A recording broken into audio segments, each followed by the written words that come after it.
Hello everyone.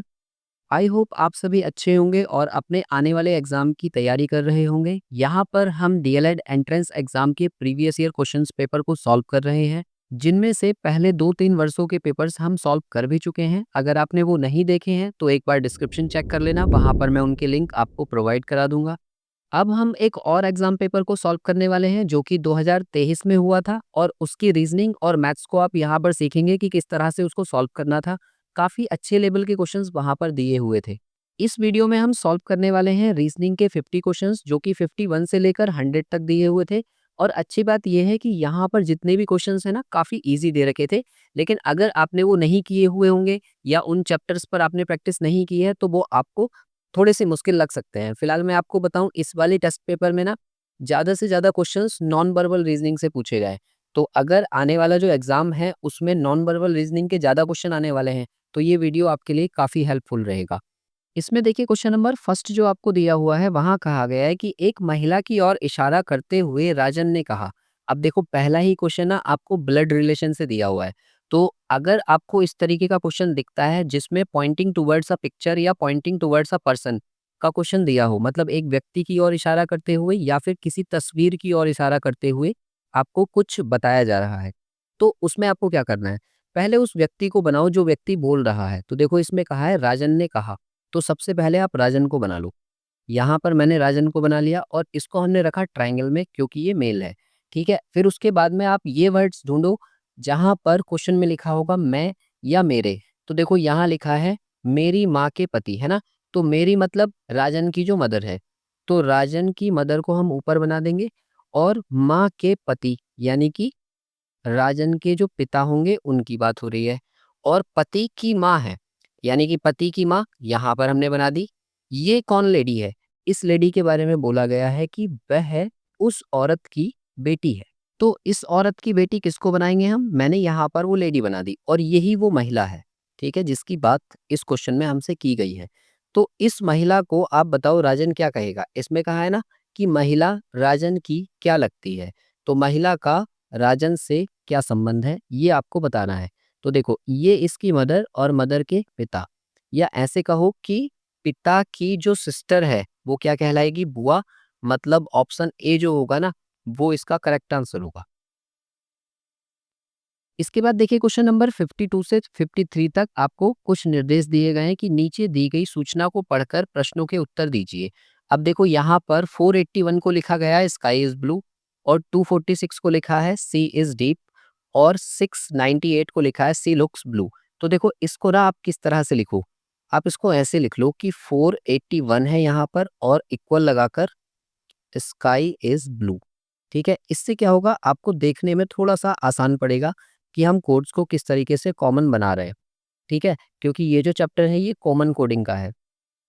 अब यहाँ पर बोला है सी इज डीप। ठीक, फिर इसके बाद में कहा गया है कि 698 को हम लिख रहे हैं सी लुक्स ब्लू। ठीक है, अब आपको करना क्या होता है? देखो, पहले इन दोनों में देखो कि कुछ चीज कॉमन है क्या। तो देखो, लेफ्ट साइड में मुझे 4 कॉमन दिख रहा है, तो इधर साइड भी कुछ ना कुछ कॉमन होगा, तो इज कॉमन दिख रहा है। इसका मतलब मुझे पता चल गया कि 4 किसके लिए यूज हो रहा है? इज के लिए। फिर पहले और तीसरे में देखो क्या चीज कॉमन है। तो आप कहोगे यहाँ पर 8 कॉमन दिख रहा है मुझे, तो 8 यानी कि इधर भी कुछ कॉमन होगा। तो देखो, यहाँ ब्लू लिखा है ना, तो ब्लू यहाँ भी लिखा है, मतलब 8 जो है वो किसके लिए यूज किया होगा हमने? ब्लू के लिए। फिर हम देखेंगे दूसरे और तीसरे में क्या चीज कॉमन है। तो यहाँ पर आपको दिख रहा है कि 6 कॉमन है, और इधर साइड भी कुछ कॉमन होगा तो सी कॉमन है। तो यानी कि 6 किसके लिए यूज हो रहा है? सी के लिए यूज हो रहा है। इसके बाद देखिए, कुछ कोड्स बच गए हैं। जैसे पहले वाले में 4 और 8 तो हमने ले लिया, इधर बचा 1। तो 1 किसके लिए होगा? स्काई के लिए होगा। तो हमने यहाँ से कह दिया कि 1 किसके लिए है? स्काई के लिए है। फिर ऐसे ही सेकंड वाले में देखो, सेकंड वाले में यहाँ से डीप बचा और यहाँ से 2 बचा, यानी कि 2 किसके लिए होगा? डीप के लिए होगा। ये भी हमने पता कर लिया। और लास्ट वाले में देखो, यहाँ 9 लिखा है, तो इधर साइड में लुक्स लिखा है, यानी कि 9 किसके लिए यूज हो रहा होगा? लुक्स के लिए। तो यहाँ से मैंने सभी जितने भी वर्ड्स यहाँ दिए हुए थे ना, उनके सबके कोड्स फाइंड कर लिए। अब देखो, हम देंगे अपने क्वेश्चन का आंसर, जिसमें से 52 आपसे पूछा है कि डीप का कोड कौन सी संख्या होगी। तो देखो, डीप के लिए हमने 2 फाइंड किया था, तो इसका आंसर हो जाएगा बी। यानी कि 2 जो है वो हमने डीप के लिए यूज़ किया है। ऐसे ही 53 को देखो, तो पूछ रहे हैं लुक्स के लिए क्या यूज़ हुआ है, तो लुक्स के लिए हमने 9 को फाइंड किया था, यानी कि इसका कौन-सा ऑप्शन हो जाएगा डी, ये भी आपका सही आंसर होगा। और 2 ही क्वेश्चंस यहाँ से पूछे गए थे, तो इस क्वेश्चन को करने के लिए आपको सही पैटर्न क्या यूज़ करना होता है, पहले पहले और दूसरे में देखो कुछ चीज़ कॉमन है क्या, फिर पहले और तीसरे में, और फिर दूसरे और तीसरे में। और इस तरह से आप जिस-जिस अल्फ़ाबेट या फिर कोई भी लेटर्स दिए हों या कोई सिंबल दिए हों या फिर वर्ड्स दिए हों, उनके कोड्स फाइंड कर सकते हैं। इसके बाद देखिए क्वेश्चन नंबर 54 को, ये आपका है डायरेक्शन टेस्ट का। इसमें कहा गया है आप सीधे चल रहे हैं, फिर आप बाईं ओर मुड़ गए। तो देखो हमने इसका डायग्राम बनाया कि आप इधर डायरेक्शन में सीधे जा रहे थे और अब यहाँ से आपने लेफ्ट टर्न ले लिया, तो लेफ्ट टर्न लेकर किधर चले जाओगे आप, ऊपर की साइड में। ठीक, फिर आगे कहा है यदि इस समय अस्त होता सूर्य आपकी बाईं ओर हो, मतलब जो सूर्य अस्त हो रहा है मतलब शाम का टाइम है, तो वो किधर साइड में है, आपके लेफ्ट साइड में है। तो लेफ्ट साइड तो इधर होगा। आपको पता है कि जब शाम को सूरज अस्त होता है या छिपता है तो वो कौन-सी डायरेक्शन में होता है, वेस्ट में, मतलब इधर साइड में वेस्ट डायरेक्शन है। तो इधर साइड में कौन-सी होगी, ईस्ट डायरेक्शन। ऊपर हमेशा नॉर्थ होती है और नीचे होती है साउथ। तो इस तरह से हमने इसके अकॉर्डिंग डायरेक्शन ड्रॉ कर ली। तो आपसे पूछा है तो आरंभ में आप किस दिशा में चल रहे थे? तो देखो स्टार्टिंग में हमने यहाँ से इधर साइड में ही तो चलना स्टार्ट किया था और इधर कौन-सी डायरेक्शन है, ईस्ट डायरेक्शन। यानी कि हमारा आंसर होगा कि हमने प्रारंभ में पूर्व दिशा की ओर चलना शुरू किया था। इस तरह से आप ए ऑप्शन लगाएँगे। इसके बाद देखिए क्वेश्चन नंबर 55 को, तो उसमें कहा गया है कि एक देश जिसका नाम एक्स है, का राष्ट्रीय दिवस मंगलवार को प्रारंभ हुए किसी महीने में चौथे शनिवार को मनाया जाता है।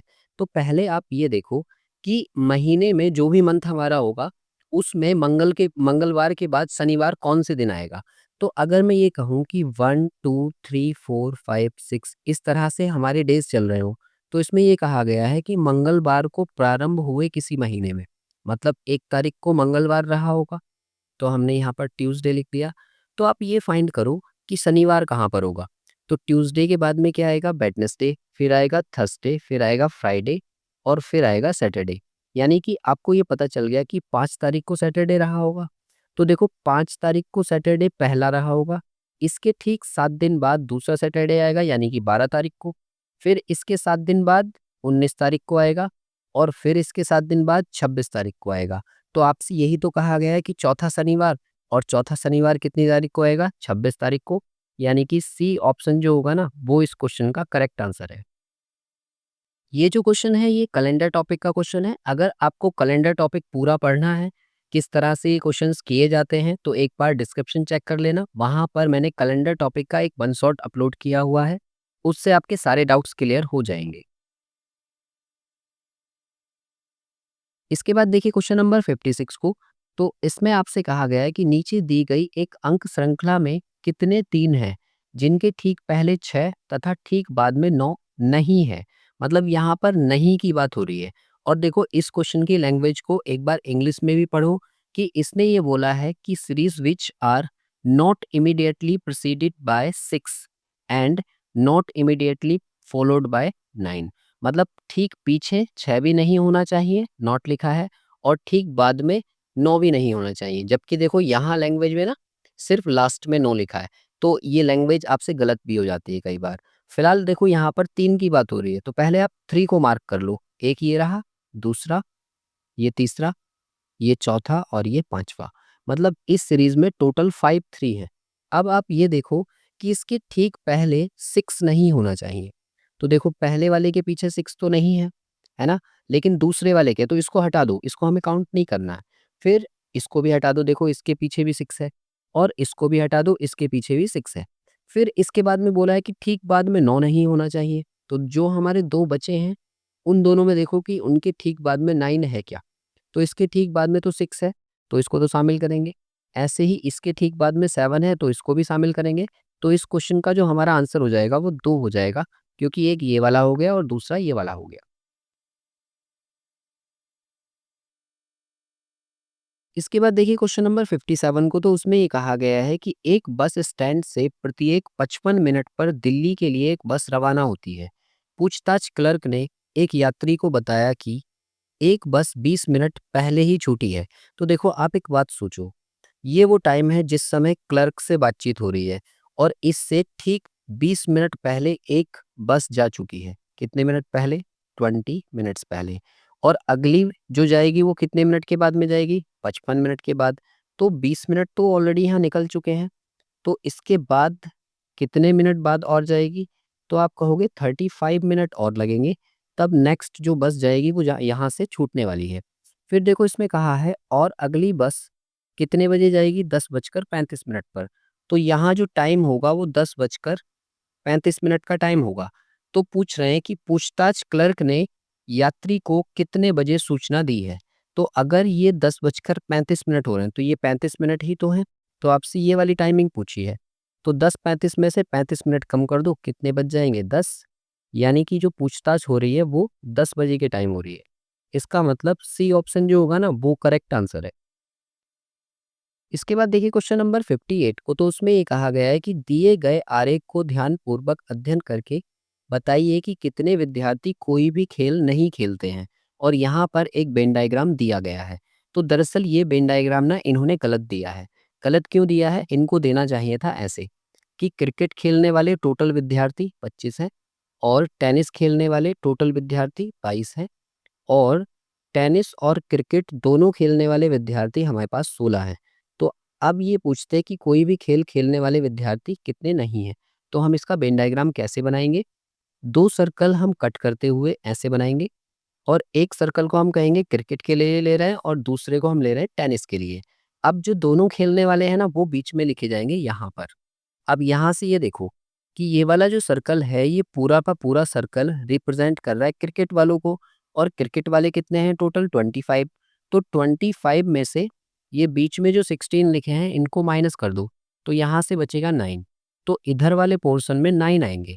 मतलब ये जो इन्होंने यहाँ रिप्रेजेंट करके दिखा रखा है ना और इसमें लिखा है 25, ये 25 इस पूरे सर्कल का है यहाँ से लेकर यहाँ तक का, ठीक है।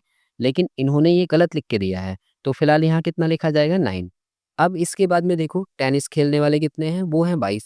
तो इस दूसरे वाले सर्कल में टोटल 22 आने चाहिए। तो 22 में से मैंने 16 कर लिया माइनस तो यहाँ से बचा 6, मतलब यहाँ पर 6 आएगा।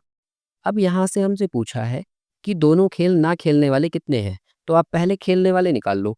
तो खेलने वाले कितने हो जाएंगे? 9 प्लस 16 और प्लस 6 यानी कि ये हो गए 31। तो टोटल कितने थे? 40 विद्यार्थी। 31 उसमें से कोई ना कोई गेम खेलते हैं। तो कितने बचे जो नहीं खेलते? 40 में से हम 31 को कर देंगे माइनस तो ये 9 आ गया। मतलब ए ऑप्शन जो होगा ना वो इस क्वेश्चन का करेक्ट था। जबकि इन्होंने यहाँ पर 25 और 22 देके ना इस क्वेश्चन को गलत कर दिया, क्योंकि अगर ये इतना पोर्शन यहाँ से यहाँ तक का 22 रिप्रेजेंट कर रहा है तो फिर ये 16 कौन से हैं? मतलब ये पूरा सर्कल जो है ना टेनिस के खिलाड़ी का ही है। लेकिन ये जो या तो यहाँ पर इन्हें केवल वर्ड देना चाहिए था तब ये करेक्ट होता। फिलहाल इसका जो करेक्ट आंसर लगेगा वो यहाँ से 9 लगेगा। इसके बाद देखिए इससे अगला क्वेश्चन जो कि आपको एक पिक्चर दे रखी है और उसमें पूछा है कि दी गई आकृति में घनों की संख्या की गणना कीजिए। तो देखो इसमें कुछ नहीं करना होता है, आप इसे डायरेक्ट काउंट कर सकते हैं। ये यहाँ पर डबल फ्लोर ही तो है, एक ये नीचे वाला और एक इसके ऊपर वाला। तो आप ऊपर वाले फेसेस पे नंबर कर दो, मतलब 1 2 3 4 5 6 7 8 9 10, फिर 11 12 13 14 15 16 17 18 19 20 21 22 23 24 25 26 27 28 29 30 31 32 33 34। ये हो गए टोटल 34। और ये 34 जो है ऊपर वाला फ्लोर है, इसके जस्ट नीचे एक फ्लोर और है तो इसे 2 से इंटू कर दो तो ये कितना हो जाएगा? 68। यानी कि सी ऑप्शन जो होगा वही इसका करेक्ट आंसर होगा। इसके बाद देखिए क्वेश्चन नंबर 60 को, तो इसमें ये कहा गया है कि जब एक घन बनाने के लिए निम्नलिखित आकृति को मोड़ दिया जाता है तो बताओ 5 डॉट वाली सतह के सामने कितने डॉट्स होंगे। तो आप ये देखो ये इसके अपोजिट होगा, एक बॉक्स छोड़कर अपोजिट होता है। मतलब एक अपोजिट होगा 4 के और 2 अपोजिट होगा 6 के, तो 3 अपोजिट होगा 5 के। यानी कि आपसे पूछा है 5 डॉट वाली पिक्चर के अपोजिट तो आप कहोगे 3 होगा। मतलब सी ऑप्शन जो है वो करेक्ट होगा। अगर आप डाइस टॉपिक को कंप्लीट पढ़ना चाहते हैं एक ही वीडियो में तो वन शॉट आप एक बार चेक कर लेना, डिस्क्रिप्शन में मैं आपको लिंक दूंगा, वहां से आप डाइस के हर तरीके के क्वेश्चन को सॉल्व करना सीख जाएंगे। इसके बाद देखिए क्वेश्चन नंबर 61 को। यहाँ पर कहा गया है कि दी गई आकृति में त्रिभुजों की संख्या ज्ञात कीजिए। तो इसे सॉल्व करने के लिए आप ब्रेक कर लो, यहाँ से यहाँ तक की पिक्चर को अलग, ये एक पार्ट, और यहाँ से यहाँ तक की पिक्चर को अलग, ये एक पार्ट, ठीक है। और ये दो दो हिस्से जो हैं इनको अलग कर लो। हम इसको क्या कर रहे हैं, बेसिक पिक्चर में ब्रेक कर रहे हैं, और ब्रेक करने के बाद में हम काउंट करेंगे। जो पिक्चर हमारी इस तरह की दिखेगी, ये वाली, इसमें आपको नंबरिंग करनी है 1 2 3 4, और जो मैक्सिमम नंबर है उसका डबल कर देना है, यानी कि 8। मतलब इधर वाली पिक्चर से 8 और इधर वाली से भी 8, इधर साइड में 2 आएंगे। 2 क्यों आ रहे हैं, क्योंकि देखो ये ऐसी पिक्चर है इस तरह की, तो एक ट्राइंगल ये हो गया, एक ये हो गया, तो 2 इधर से और 2 इधर से। अब सबको मिलाकर रख दो, मिलाकर रखोगे तो देखो एक यहाँ से आएगा, ये एक, और ये 2, 2 यहाँ से मिले, और ऐसे ही 2 नीचे से भी मिलेंगे, ये वाले 2, तो इनको भी ऐड कर लिया। और फिर जब हम इन तीनों पिक्चर्स को मिलाकर रखेंगे तो एक ये बनेगा बड़ा वाला, और एक इधर साइड में ये वाला बनेगा, ठीक। ये 2 हो गए, और इधर साइड से भी 2 बनेंगे, एक ये वाला हो गया और एक ये वाला हो गया, तो ये 2 हो गए। अब इन टोटल को जोड़ लो, तो 8 और 8 16, 16, 2 18, 2 20, 2 24, और 2 26, और 2 28, तो टोटल हो गई 28, यानी कि सी ऑप्शन जो होगा ना वो इसका करेक्ट आंसर है। इसके बाद देखिए क्वेश्चन नंबर 62 को। तो इसमें ये कहा गया है कि इस प्रश्न में पी, एक्स, वाई और जेड एक पेपर के टुकड़ों को फोल्ड करके अनुक्रम दिखाती है, ठीक है। मतलब ये जो है ना पेपर कटिंग एंड फोल्डिंग वाले चैप्टर से लिया गया है।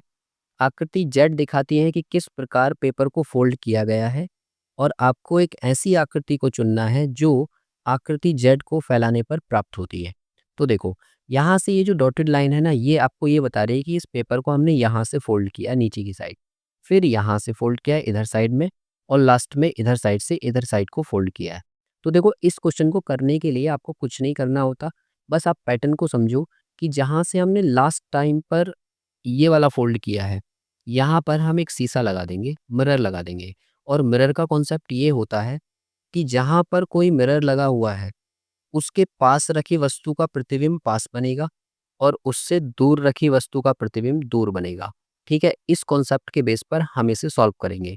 तो देखो जैसे ये यहाँ पर एक कट लगा है तो एक कट ऊपर यहाँ लग जाएगा ऐसे, और एक कट यहाँ पर लगा हुआ है तो ये वाला कट इधर साइड में यहाँ आ जाएगा। तो जो पहली शेप आपकी बनकर आएगी, मैं यहाँ स्क्वायर में बना देता हूँ एक कॉर्नर की, तो वो शेप कुछ इस तरीके की दिखेगी। एक कट यहाँ पहले से था, एक कट इधर पहले से था, और फिर कट यहाँ पर आ गया, और ये वाला यहाँ पर आ गया, ठीक है। तो अगर आप एक कॉर्नर को देखोगे तो कॉर्नर जो हमें दिखेगा वो कुछ इस शेप का दिखेगा ऐसे, ठीक है। तो आप ये देखो कि इस तरीके की शेप कौन से वाले उसमें बन रही है। तो डी में तो नहीं बन रही, तो इसको हमने हटा दिया। सी में भी नहीं बन रही है, इसको भी हमने हटा दिया, क्योंकि कॉर्नर देखो ना आप, ऐसा तो नहीं दिख रहा है हमें जैसे ये नुकीला सा है।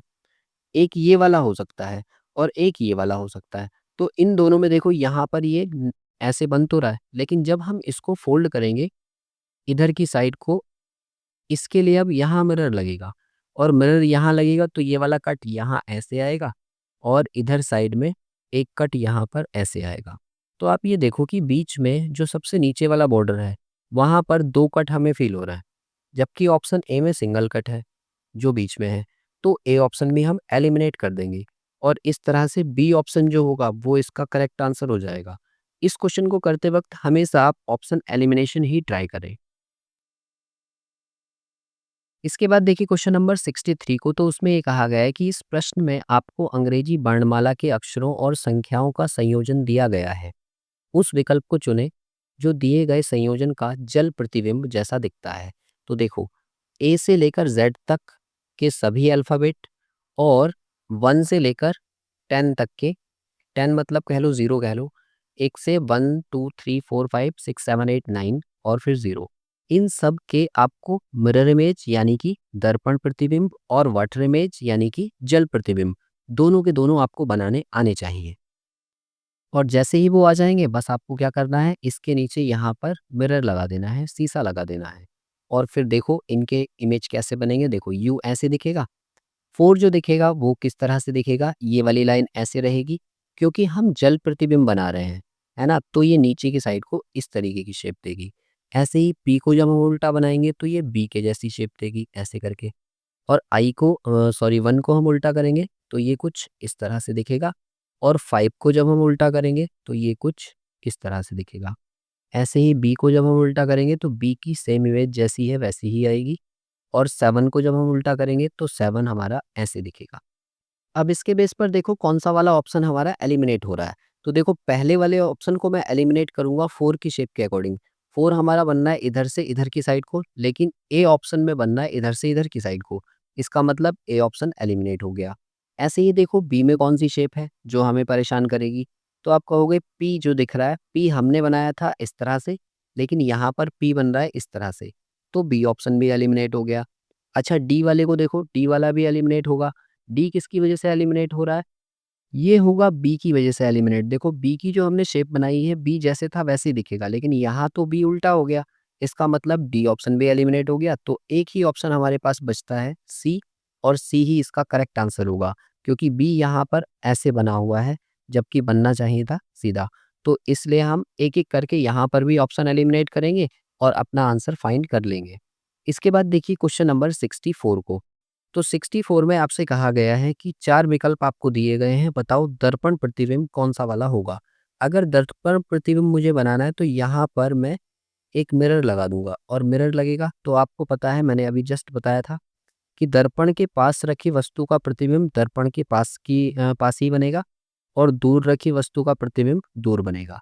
तो देखो एक तो ये इस तरह का एरो ऐसे बन जाएगा। अब ये एरो अंदर की साइड को है तो यहाँ भी ये अंदर की साइड को ऐसे बनेगा। ठीक है? और ये वाली जो शेप है, ये शेप इस तरह से ऐसे करके दिखेगी और ऐसे करके। अब इसके जैसा ऑप्शन आप देख लो। देखो डी एलिमिनेट करेंगे हम क्योंकि एरो का मुँह बाहर की तरफ है, तो इसको हमने खत्म कर दिया। ये वाला सी एलिमिनेट होगा इसलिए क्योंकि हमारा जो बड़ा वाला आर्क है, वही इससे मैच नहीं कर रहा है, तो ये भी गया। अब ए वाला भी गया तो सिर्फ़ कौन-सा बचा बी और बी ही इसका करेक्ट आंसर होगा। ये नॉन वर्बल का चैप्टर है, कौन-सा वाला? दर्पण प्रतिबिंब वाला। तो इस तरह से हम इस क्वेश्चन को सॉल्व करेंगे। इसके बाद देखिए क्वेश्चन नंबर 65 को।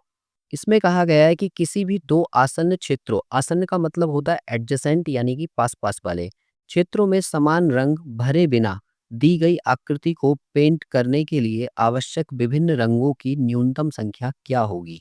मतलब इसमें आपको कलर भरना है और कलर भरने के साथ-साथ आपको ये ध्यान रखना है कि कोई भी 2 कलर साथ में मैच ना करे। तो देखो पहला कलर मैंने रेड भरना स्टार्ट किया। तो देखो इस वाले बॉक्स में हमने रेड भरा, फिर इससे एक बॉक्स छोड़कर इसमें रेड भर दो, है ना? क्योंकि हमें मैच नहीं करना मतलब मिले ना कलर। फिर इसमें भी देखो हमने रेड भर दिया, फिर इसके बाद इसमें भी रेड भर दिया। तो ये पहले वाले बॉक्स में कंप्लीट हो गया। अब इससे अंदर वाले में हम रेड नहीं भर सकते क्योंकि वो साथ में मैच करेगा। तो फिर मैंने यहाँ पर रेड भर दिया देखो। एक ये हो गया, एक ये रेड कलर भर दिया, 2 और एक ये रेड कलर भर दिया। यहाँ पर भी हो गया। अब इसके बाद जो अंदर वाला बॉक्स है वहाँ नहीं भर सकते, तो सबसे अंदर वाले में रेड कलर भर दो। यहाँ पर भी हमने रेड कलर भर दिया। तो हमने एक कलर कौन-सा यूज़ किया? रेड। अब हम दूसरा कलर कोई-सा ले लेते हैं, सपोज़ मैंने ग्रीन कलर ले लिया। तो जो बची हुई जगह है वहाँ पर भरो। तो देखो जैसे मैंने यहाँ पर ग्रीन कलर भर दिया, फिर यहाँ पर भी ग्रीन भरा, ऐसे ही इस वाले बॉक्स में ग्रीन कलर भर दो, ऐसे ही इस वाले बॉक्स में ग्रीन कलर भर दो। तो देखो कहीं पर भी 2 कलर अभी साथ में मैच नहीं कर रहे हैं। अगर मैं इससे अंदर वाले में भरूँगा तो फिर गलत हो जाएगा। तो ये जो बचा हुआ गैप है यहाँ पर भर दो। ये ग्रीन कलर भरा गया, ये भी ग्रीन कलर भरा गया, ऐसे ही ये भी ग्रीन कलर भरा गया।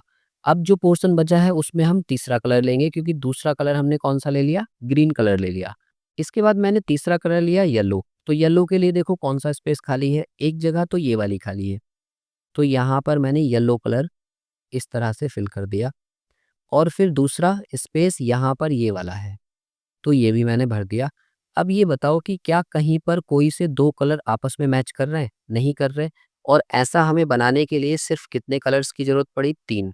इसका मतलब ऑप्शन ए जो होगा ना, वही इसका करेक्ट आंसर होगा।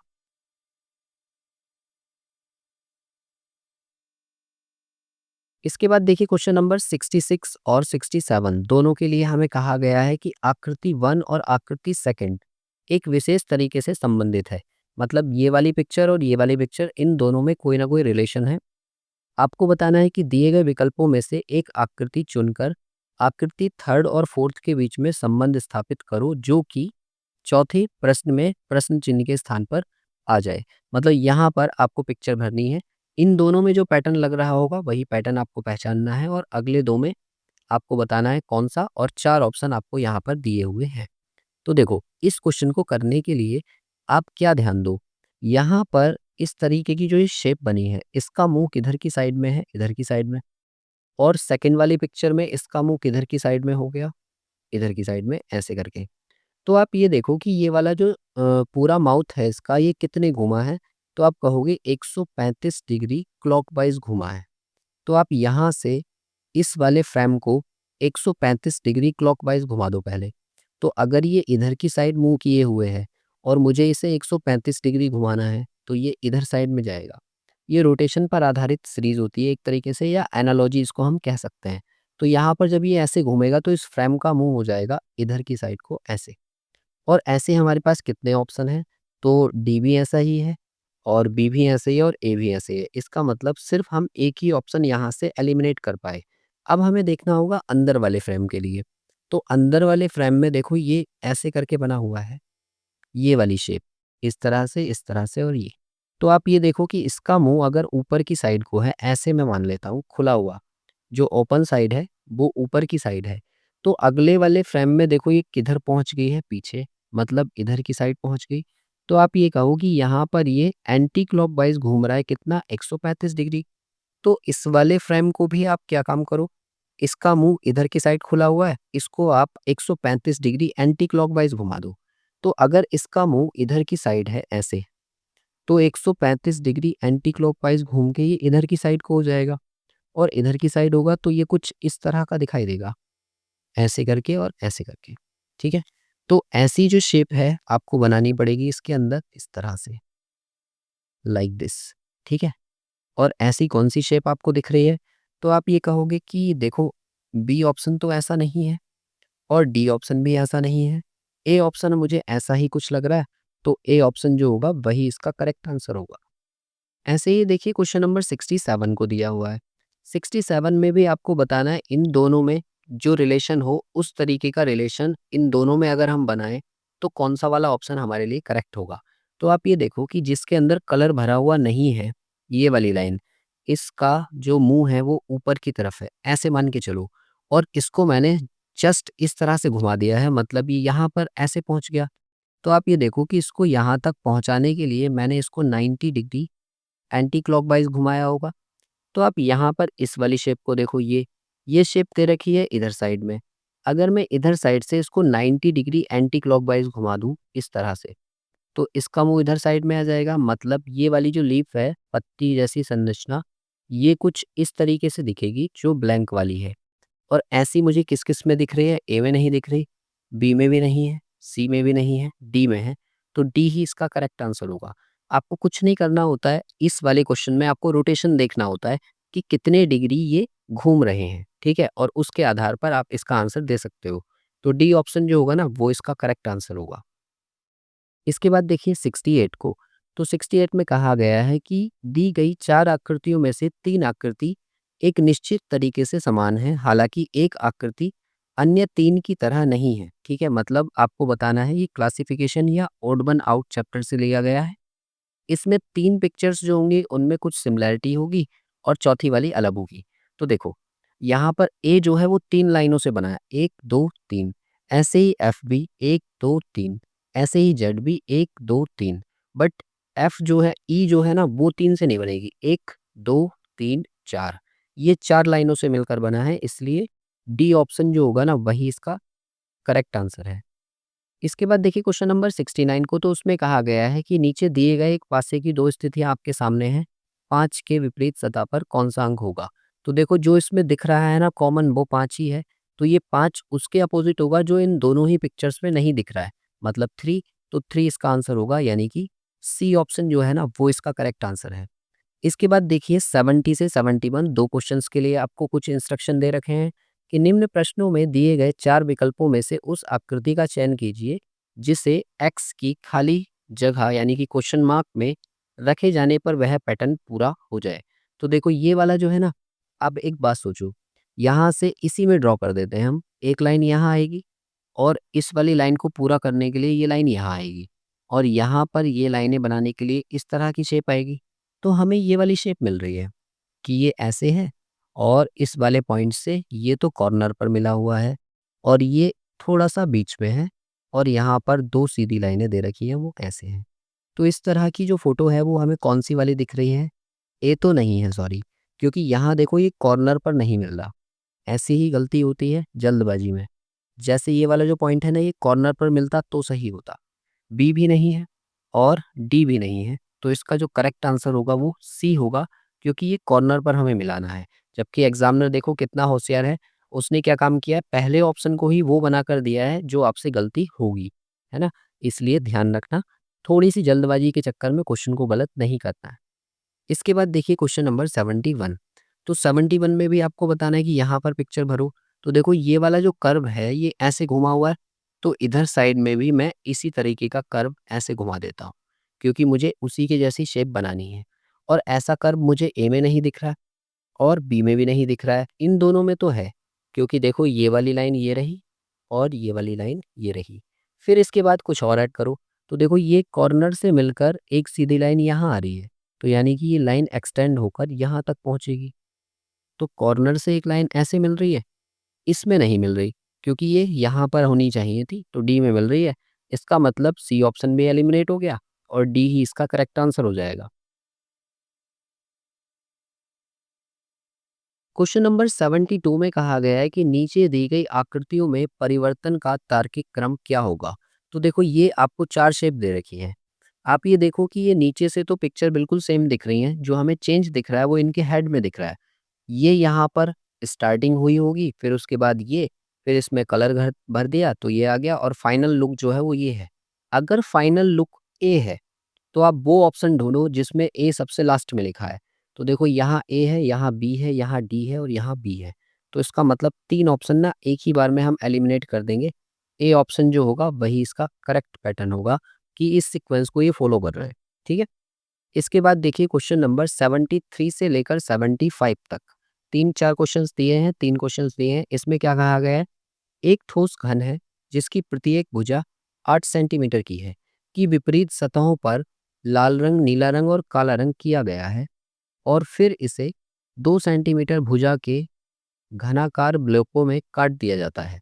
अब देखो यहाँ पर एक ये दे रखा है और इसको कट करके भी इन्होंने दिखाया है कि 8 को हम 2 सेंटीमीटर में कट कर रहे हैं, तो एक साइड में कितने आएंगे? 4 आएंगे। 1, 2, 3, 4। तो आप ये कहो कि n की जो वैल्यू है वो 4 है। ठीक है? फिर इसके बाद देखो पूछा क्या गया है। पहला क्वेश्चन आपसे पूछा गया है कितने घनों की कोई भी सतह रंगीन नहीं है। तो कोई भी सतह रंगीन नहीं होती, वो घन वो हैं जो इसके अंदर रखे हुए होंगे, यानी कि उनको कहते हैं अंतः केंद्रीय घन या फिर इनर सेंट्रल क्यूब, अंतः केंद्रीय घन। और इसे निकालने के लिए आप डायरेक्ट फॉर्मूला याद रख सकते हैं, n-2 का क्यूब कर देंगे हम। n अभी जस्ट हमने निकाला था 4, तो 4-2 का आप क्यूब कर दो, तो 4-2 आएगा आपका 2 और 2 का क्यूब होता है 8।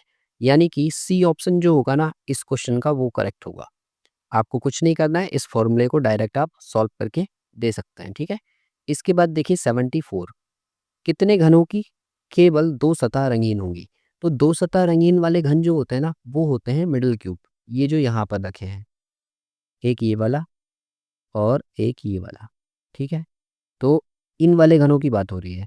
तो स्टार्टिंग से और लास्ट से एक-एक हमने छोड़ दिया, तो एक किनारे पर हमें कितने दिख रहे हैं ये, जो मिडल में हैं 2 दिख रहे हैं। तो आप ये कहो कि एक किनारे पर 2 दिखते हैं और टोटल किसी भी घन के अंदर 12 किनारे होते हैं। तो 12 दूनी 24, यानी कि डी ऑप्शन जो होगा वो इसका करेक्ट आंसर है। इसके बाद देखिए क्वेश्चन नंबर 75 को, तो उसमें कहा है कितने घनों में 3 सतह रंगीन होंगी। तो 3 सतह रंगीन वाले घन होते हैं ये कॉर्नर वाले, जो ऊपर कोने में रखा है। ऊपर की सतह पे भी पेंट होगा, इधर भी होगा, इधर भी होगा। ऐसे ही ये वाला हो गया, इस पर भी और साइड वाला भी। तो एक घन के अंदर टोटल कितने ऐसे घन होते हैं जिनकी 3 सतह पर रंग होता है? तो आप कहोगे 8 होते हैं, जो कि कॉर्नर क्यूब्स कहलाते हैं या शीर्ष घन कहलाते हैं। तो इसका जो करेक्ट आंसर है वो कितना है? डी है। यहाँ पर कलर की बात नहीं हुई है कि कौन-सा कलर, क्योंकि स्टार्टिंग में क्वेश्चन में हमें दिया था कि लाल, नीला और काला कलर, लेकिन यहाँ पर हमसे बात नहीं कही गई इस तरीके की कि कौन से वाले कलर की बात हो रही है। तो हम जनरल क्वेश्चन के जैसे ही इसको सॉल्व करेंगे।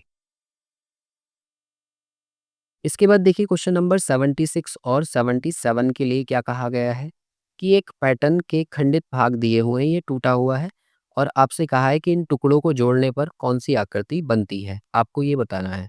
तो देखो जैसे 76 क्वेश्चन में आपको यहाँ एक फिगर दिया हुआ है और इसमें कितनी आकृति हैं, 1, 2, 3, 4, 4 हैं। अगर ये 4 बॉक्सेस हैं ना, तो आप पहले ये गिनो कि 4 ही हैं क्या सभी आकृतियों में? तो बी में देखोगे आप 5 हैं। 1, 2, 3, 4, 5, तो बी को पहले ही एलिमिनेट कर दो। इसमें देखो कितने हैं? 1, 2, 3, 3 हैं, हमें तो 4 चाहिए, ये भी एलिमिनेट हो गया। फिर सी को देखो 1, 2, 3, 4, इसमें भी 4 हैं, 4 यहाँ पर भी हैं, तो ये हो सकता है। यहाँ पर कितने हैं? 1, 2, 3, 4, यहाँ भी 4 हैं, तो ये भी हो सकता है। 2 ऑप्शन हमने नंबर ऑफ पिक्चर्स को गिनकर ही एलिमिनेट कर लिए। फिर इसके बाद देखो कि क्या चीज़ दी हुई है। क्या यहाँ पर एक शेप स्क्वायर की दे रखी है? क्या इसके अंदर कोई स्क्वायर आपको दिख रहा है? नहीं है, तो डी ऑप्शन भी एलिमिनेट कर दो। तो एक ही बचा सी। ऐसे क्वेश्चन में अक्सर आप क्या लगाओ? ऑप्शन एलिमिनेशन, उससे जल्दी सॉल्व हो जाएगा। इसके बाद देखिए क्वेश्चन नंबर 77 को, तो 77 जो है ना, देखो यहाँ पर थोड़ा-सा आप ध्यान से देखोगे तब ये चीज़ें दिख पाएँगी क्लियरली। यहाँ पर कितनी शेप है? 5 हैं और ये सारी की सारी 5 ही हैं, मतलब ये शेप थोड़ी-सी घुमाकर इन्होंने बनाई है। ये कुछ इस तरीके से है जैसे त्रिज्यखंड होता है और उन सबको मिलाकर हमने क्या बनाया है? सर्कल। अब देखो यहाँ पर कैसे हम एलिमिनेट करें? एक-एक करके ऑप्शन को देखो, तो यहाँ पर ये वाली शेप, इस वाले यू को देखो, ये सेंटर की तरफ है और ये बाहर की तरफ है और ऐसी ही शेप तीसरी वाली जो है ये भी लगभग थोड़ी-सी बाहर की तरफ है। तो अगर आप बीच बीच वाले ऑप्शन में देखो, ऑप्शन बी में, तो बी ऑप्शन में आपको दिखेगा कि ये सर्कल आपको दिख रहा है और सर्कल इन पाँचों शेप में से किसी में भी नहीं है। तो हमने कहा बी को हम एलिमिनेट कर देंगे। ऐसे ही फिर इसको देखो सी को, तो सी में हमने कहा कि एक सेंटर की तरफ है, ये रही, तो वो ये वाली शेप है। ऐसे ही फिर एक बाहर की साइड को है, तो मैंने कहा ये वाली शेप है वो, और ये अंदर की तरफ तीसरी, तो अंदर की तरफ मेरे पास दूसरी कोई शेप है ही नहीं, तो इसलिए ये वाला भी एलिमिनेट हो गया। एक माइनर से पॉइंट की वजह से क्वेश्चन गलत हो जाता है, आपको सिर्फ ऑप्शन एलिमिनेट करने हैं। ऐसे ही डी वाले को देखो, तो यहाँ देखो ये सर्कल बना हुआ है, तो सर्कल वाला हमने बी अभी तो हटाया था, तो ये भी नहीं है, तो इसको भी हमने एलिमिनेट कर दिया। तो एक ही ऑप्शन हमारा बचता है ए, और ए ही इसका करेक्ट आंसर होगा, तो आप ए इसमें मार्क कर देते। इसके बाद देखिए क्वेश्चन नंबर 78 को, तो 78 के लिए आपसे बोला है, 78 और 79 के लिए, कि नीचे दी गई श्रृंखला की छूटी हुई आकृति को उत्तर आकृतियों में से चुनिए। तो देखो यहाँ पर ये एक सीरीज बनी है, इसके बाद ये, इसके बाद ये, अगला आपको बताना है कि क्या होगा।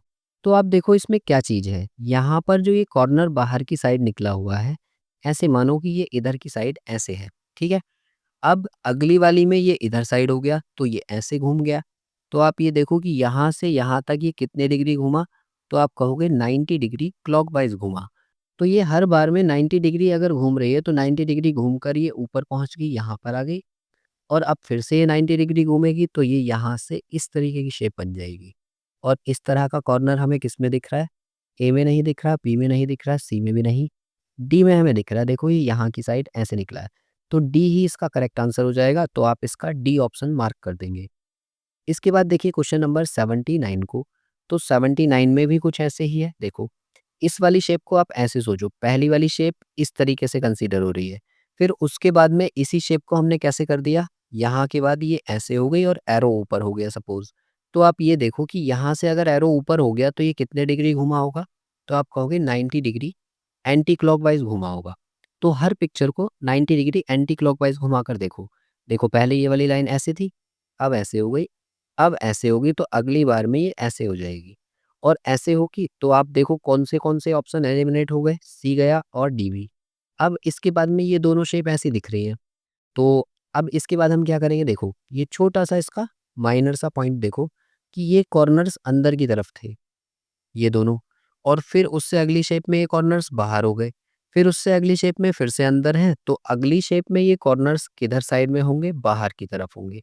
तो आप इस तरह से इन्हें बाहर की तरफ देखोगे, तो ये कौन से वाले ऑप्शन में दिख रहे हैं, ए में, यानी कि बी ऑप्शन भी एलिमिनेट, ए ऑप्शन जो होगा वो इस क्वेश्चन का करेक्ट आंसर हो जाएगा।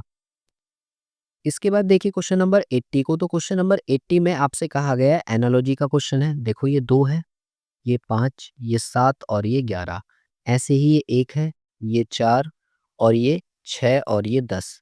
आपको क्या करना होता है, इस पे सबसे पहले आप नंबरिंग कर लो। नंबरिंग करके देखो आप 2 से 1 हुआ तो -1 हुआ होगा, 5 से 4 हुआ तो फिर से -1, 7 से 6 हुआ तो -1 और के से जे हुआ मतलब 11 से 10 तो भी -1। मतलब हर बार में आपको -1 करना है। तो आप ये देखो कि पी होता है 16, ये एस 19 और ये 22 और ये 25। आपने क्या काम किया, ये 16 में से एक माइनस कर दिया तो ओ आएगा। अब ओ वाले ऑप्शन मेरे पास यहाँ आर है, यहाँ एल, मतलब 3 ऑप्शन एलिमिनेट हो गए तो एक ही बचा, वही हमारा आंसर है। आगे हमें सॉल्व करने की ज़रूरत ही नहीं है। क्वेश्चन नंबर 81 को देखो, वो भी कुछ इसी तरीके का क्वेश्चन है कि k अपॉन टी की जो वैल्यू आपको दे रखी है वो 11 अपॉन 20 दी है।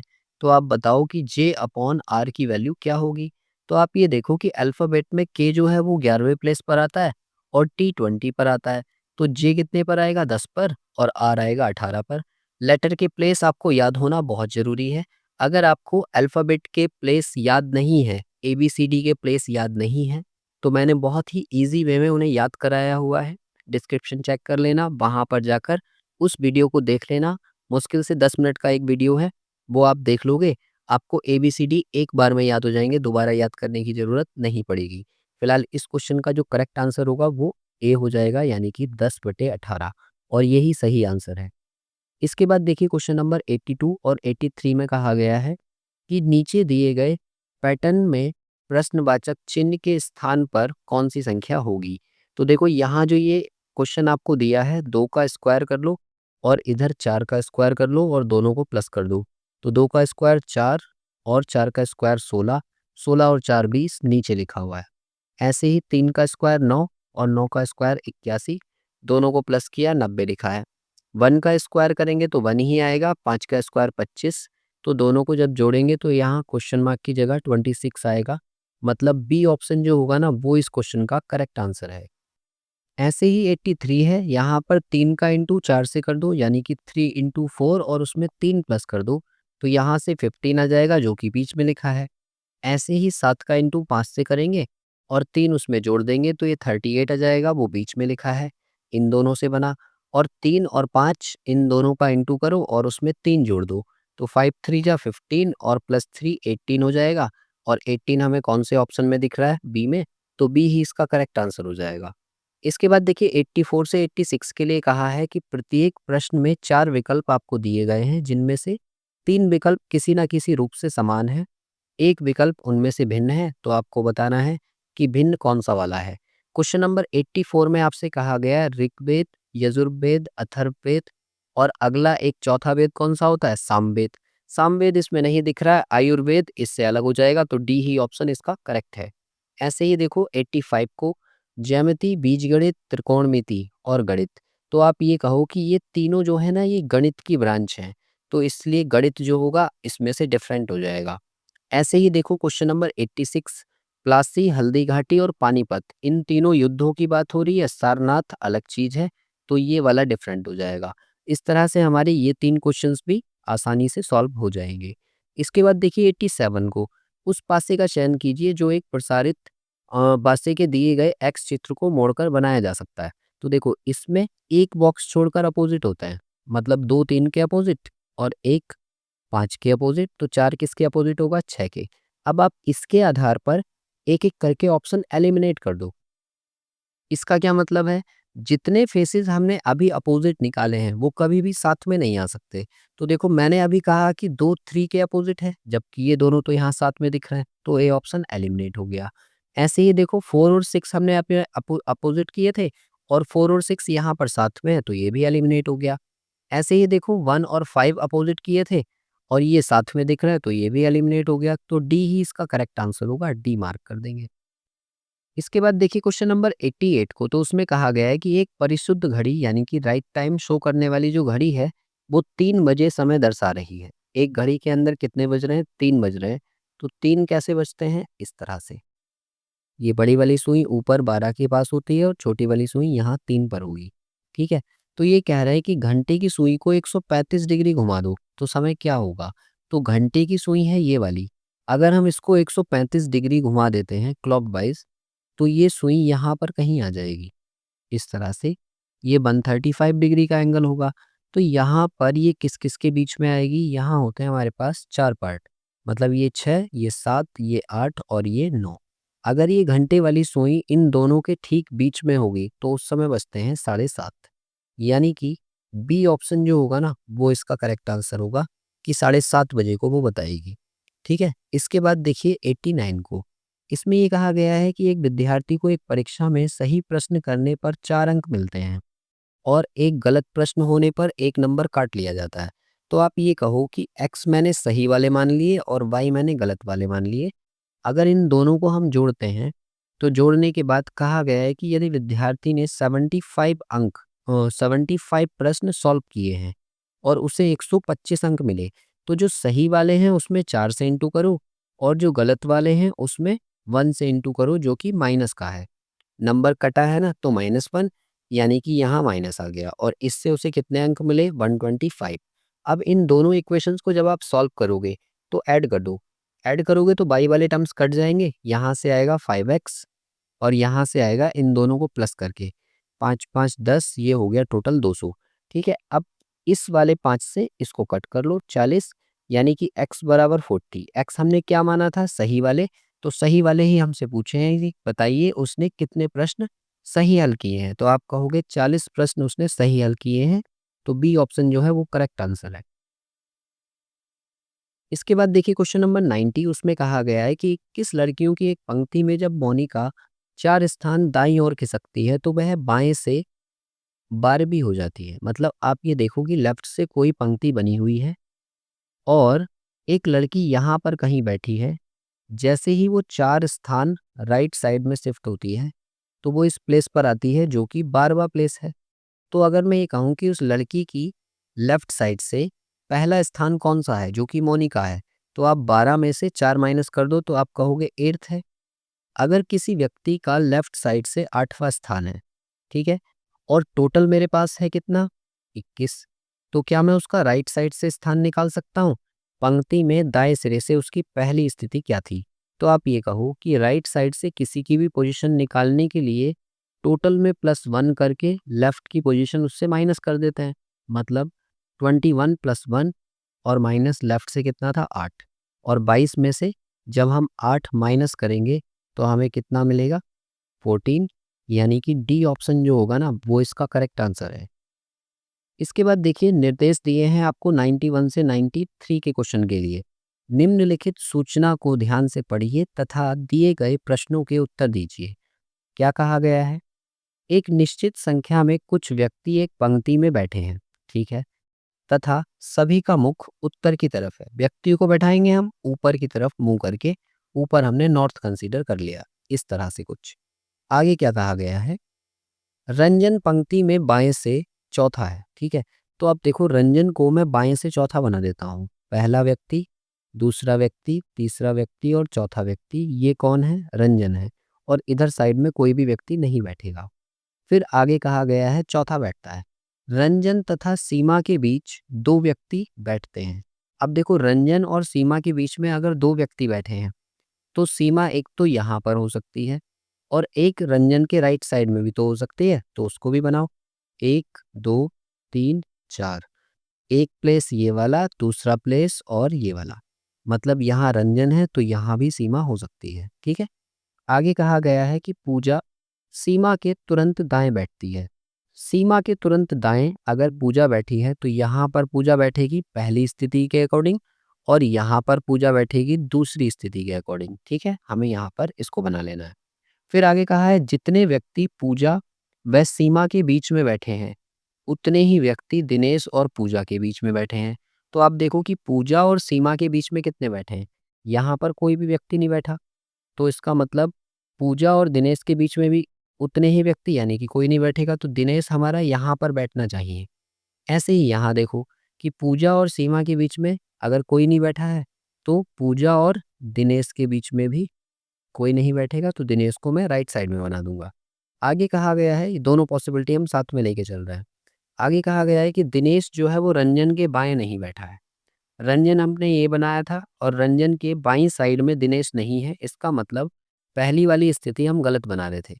अब दूसरी वाली को देखो कि अगर दिनेश जो है रंजन के बाएं नहीं बैठता तो दाएं साइड में बैठेगा, तो आप देखो ये दिनेश बैठा है और ये रंजन है। मतलब ये वाली जो कंडीशन है ना, ये हमारी सही है। इसके अकॉर्डिंग हम अपने आंसर देंगे।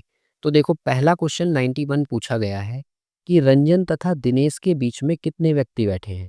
रंजन ये है और दिनेश ये है। कितने व्यक्ति हैं? 1 2 3 4, 4 व्यक्ति हैं। तो आप कहोगे सी ऑप्शन जो है वो इसका करेक्ट आंसर है। इसके बाद देखिए क्वेश्चन नंबर 92 में क्या कहा गया है कि रंजन के सापेक्ष पूजा की स्थिति क्या है। रंजन यहाँ पर है और पूजा यहाँ पर है। तो रंजन के राइट साइड में 1 2 3 4 फोर्थ प्लेस पर पूजा बैठी है। तो आप कहो दाएं चौथा स्थान जो है वो पूजा का है। मतलब डी ऑप्शन जो होगा ना वो इसका करेक्ट आंसर है। इसके बाद 93 देखो, उसमें कहा है पंक्ति में कुल कितने व्यक्ति बैठे हैं। तो ये वाली पंक्ति में आप गिन लो, 1 2 3 4 5 6 7 8 और 1 9। मतलब टोटल कितने पर्सन है? 9 पर्सन है। ऑप्शन ए जो होगा वही इसका करेक्ट आंसर हो जाएगा। इसके बाद देखिए क्वेश्चन नंबर 94 को, यहाँ पर एक वर्ड दिया है वंडरफुल और उसके बारे में कहा गया है कि शब्द के अक्षरों को वर्णमाला के क्रम में क्रमबद्ध किए जाने पर, मतलब ये असेंडिंग ऑर्डर में आपको लगाना है, और कितने अक्षरों के स्थान अपरिवर्तित रहेंगे। तो देखो यहाँ पर ये जो वर्ड दिया हुआ है इसको लिख लो, WONDERFUL। तो ये होता है 23 पर, ये होगा 15, ये 14, ये 4, ये 5, ये 18, ये 6 और ये 22, सॉरी 21 और ये यहाँ पर 12। अब इन्हें अरेंज करो असेंडिंग ऑर्डर में। असेंडिंग ऑर्डर में सबसे पहले कौन सा है? 4, तो डी आ गया। फिर उससे बाद 5 यानी कि ई आ गया। फिर उसके बाद में 5 से बड़ा है 6 यानी कि एफ आ गया। 6 से बड़ा नंबर कौन सा यहाँ पर दिख रहा है? 6 के बाद में हमें दिख रहा है 12 यानी कि एल यहाँ आ गया। 12 के बाद में हमें दिख रहा है यहाँ पर 14, तो एन यहाँ आ गया। फिर 15 दिख रहा है तो ओ आ गया। फिर 15 के बाद में बड़ा नंबर है 18, तो फिर आर आ गया। और फिर उससे बड़ा नंबर हमारा कौन सा है? 18 के बाद में हमें दिख रहा है यहाँ पर 21, तो यू आ गया। और फिर 21 से बड़ा 23 यानी कि डब्लू। तो हमने इसको क्या काम किया? बढ़ते हुए क्रम में अरेंज कर दिया। मतलब 4 5 7 और फिर 12, फिर 14, फिर 15, फिर 18, फिर 22 और फिर 23। अब आपको ये देखना है कि कितने अल्फ़ाबेट ऐसे हैं जिनके लेटर के प्लेस चेंज नहीं हुए। तो आप देखो यहाँ तो कुछ नहीं, यहाँ भी नहीं, ये नहीं, नहीं, नहीं। फाइनली आप सिर्फ एक यू को देखो, यू जहाँ पहले था वहीं पर अभी भी है। तो आप कहोगे एक ऐसा प्लेस है, एक ऐसा अल्फ़ाबेट है जिसका प्लेस चेंज नहीं हुआ। मतलब option A is correct answer. इसके बाद देखिए क्वेश्चन नंबर 95 में उसमें कहा है कि कौन सा विकल्प नीचे दिए गए शब्दों का सार्थक क्रम दर्शाता है। अब देखो इस क्वेश्चन को हम सॉल्व करेंगे ऑप्शन एलिमिनेशन से, क्योंकि वो जल्दी हो जाएगा। कैसे सॉल्व करेंगे? देखो, उपन्यास, लेखक, प्रकाशित, पुरस्कार और कथानक। ठीक है। अब आपको ये नहीं पता कि ये वर्ड्स क्या क्या होते हैं, लेकिन एक बात तो पता है कि पुरस्कार तो सबसे लास्ट में मिलेगा ना। अगर पुरस्कार सबसे लास्ट में मिलेगा तो सबसे लास्ट में देखो 3 नंबर कहाँ दिख रहा है? तो आप कहोगे ऑप्शन सी में दिख रहा है। तो सी ही इसका करेक्ट आंसर हो जाएगा। ठीक है। मतलब सबसे पहले लेखक, फिर उसके बाद में कथानक, फिर उसके बाद में उपन्यास, फिर प्रकाशित होगा और फिर उसको पुरस्कार मिलेगा। तो सी ऑप्शन जो है वो करेक्ट आंसर होगा। इसके बाद देखिए 96, यहाँ पर दिया है LOSE। लोस का कोड दिया है MQV और आई। लोस यानी कि ये 12, ये होता है 15, ये होगा 19 और ये होगा 5। नीचे ये 13 हो गया, ये 17 और ये हो गया 22 और ये हो गया आपका 9। तो आप ये देखो कि यहाँ पर क्या पैटर्न लग रहा है। 12 से 13 हुआ तो +1, 15 से 17 हुआ तो +2, ऐसे ही 19 से 22 हुआ तो +3 और 5 से 9 हुआ तो +4। मतलब आपको बढ़ते हुए क्रम +1 +2 +3 +4 करना है। आपको बताना है गेन का कोड। तो GAIN हमने यहाँ लिखा, ये 7, ये 1, ये 9 और ये 14। पहले वाले में +1 करेंगे तो H आएगा, दूसरे में +2 करेंगे तो 3 यानी कि C आएगा, तीसरे में +3 करेंगे तो 12 यानी कि L आएगा और चौथे में +4 यानी कि R आएगा। और ऐसा कौन सा ऑप्शन हमें दिख रहा है? डी। तो डी ही इसका सही आंसर होगा। इसके बाद देखिए क्वेश्चन नंबर 97, तो इसमें आपको बताना है कि प्रश्नवाचक चिन्ह के स्थान पर कौन सी संख्या होगी। तो देखो यहाँ 2 लिखा है, 2 के बाद 4 लिखा है तो मतलब +2 हुआ है। 4 से फिर 8 लिखा है तो +4 हुआ होगा। फिर उसके बाद 8 और 6 14 होते हैं और फिर उसके बाद में प्लस होगा 8। तो 14 में जब आप 8 प्लस करोगे तो 22 आएगा। और 22 वाले मेरे पास 2 ऑप्शन हैं, ये वाले। सी भी कट गया और ए भी कट गया। फिर इसके बाद देखो बी, बी से सी हुआ तो +1 हुआ होगा। सी से ई हुआ तो प्लस कितना 2। फिर इसके बाद में ई से 5 होता है, एच 8 होता है तो +3। तो अगली बार में +4 होगा। 8 4 12 यानी कि एल, मतलब इसका आंसर होगा बी 22L, वो जो कि करेक्ट आंसर है।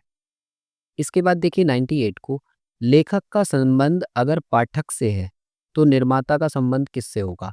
मतलब लिखने वाला है और पढ़ने वाला है, तो निर्माता है तो उसको यूज करने वाला यानी कि उपभोक्ता। तो सी ऑप्शन जो होगा वो इसका करेक्ट आंसर होगा। इसके बाद देखिए 99, किसी माह का 7वां दिन शुक्रवार से 3 दिन पहले आता है। तो आपको ये देखना पड़ेगा कि शुक्रवार से 3 दिन पहले कौन सा दिन आता है। तो आप कहोगे ट्यूसडे आता है।